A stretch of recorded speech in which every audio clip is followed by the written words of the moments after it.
શ્રીહરિ ગઢપુર પધાર્યા એ અરસામાં ચોમાસું બેસી ગયું હતું.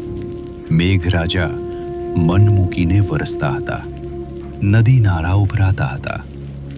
ઘેલા નદી પણ ઘેલી બની હતી. દાદા ખાચર તથા પાર્ષદો સાથે ગઢપુરની સીમમાં વિચરણ કરતા શ્રીહરિ બોલ્યા, આજે જીવા ખાચરને ત્યાં રાતવાસો કરીશું.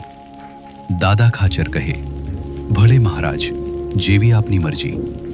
નાજા જોગિયાને શ્રીહરિએ આદેશ આપ્યો, જાઓ દાદા ખાચરના દરબારમાં, અમારા વસ્ત્રો લઈ આવો. એ આદેશ અનુસાર નાજા ભક્ત વસ્ત્રો લઈ આવ્યા. જીવા ખાચરના દરબારમાં પધારી ભગવાને લીલા બદલી. તેમને એકાએક બોલાવીને કહ્યું, જીવા બાપુ, અમને હાલને હાલ દિશાએ જવું પડે તેમ છે, માટે ફાનસ તૈયાર કરાવો. જીવા ખાચર કહે, અરે મહારાજ, અત્યારે વરસાદ વરસે છે, બહાર નીકળાય એવું નથી.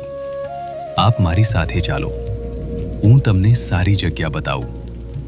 શ્રીહરિ જીવા ખાચર સાથે ચાલ્યા, પણ કોઈ ઓરડો એવો નહોતો કે જ્યાં કોઈ ન હોય. છેવટે જીવા ખાચર ભગવાનને રસોડામાં લઈ ગયા ને કહ્યું, મહારાજ, અહીં સુખેથી બેસો. ભગવાન કહે, અરે જીવા બાપુ, અહીં તે શું બેસાય? બીજી કોઈ જગ્યા હોય તો બતાવો. જીવા ખાચર કહે, પ્રભુ, બીજી કોઈ જગ્યા છે જ નહીં. બહાર તો વરસાદ મંડાણો છે, માટે આપ અહીં બેસો, અમે સાફ કરી નાખીશું. ભગવાનને બેસાડી જીવા ખાચર બહાર ગયા. શૌચ કરી ભગવાન બહાર પધાર્યા. સેવકો હાથ ધોરાવવા માંડ્યા. તે વખતે પ્રભુએ કહ્યું, જીવા બાપુ, તમે તો આજે એવું કરી બતાવ્યું કે જગતના કોઈ જીવ ન કરી શકે. જીવા ખાચર કહે, મહારાજ, આપ તો અનંત કોટી બ્રહ્માંડના અધિપતિ છો. આપના પાવન સ્પર્શથી અમારું રસોડું પણ પવિત્ર થઈ ગયું. શૌચવિધિ બાદ ભગવાનને સ્નાન કરવાનું હતું, પણ લાકડા છાણા વગેરે બધું પલળી ગયું હતું. જીવા ખાચરને તરત જ વિચાર સૂજી આવ્યો. પોતાના રંગત ઢોલિયા પરથી બિછાણા હટાવી દીધા. કુહાડી લઈ ઢોલિયાની ઈંસો પર ઘા વીંજવા લાગ્યા. ભગવાન કહે, અરે જીવા બાપુ, આવું તે થતું હશે, રહેવા દો, રહેવા દો. જીવા ખાચર કહે, મહારાજ, આજે વરસાદના નિમિત્તે મારું બધું લેખે લાગ્યું. પાણી ગરમ થયું. ભગુજી ભગવાનને સ્નાન કરાવવા માંડ્યા. ભગવાન કહે, જીવા બાપુએ તો આજે ખરેખર રંગ રાખ્યો.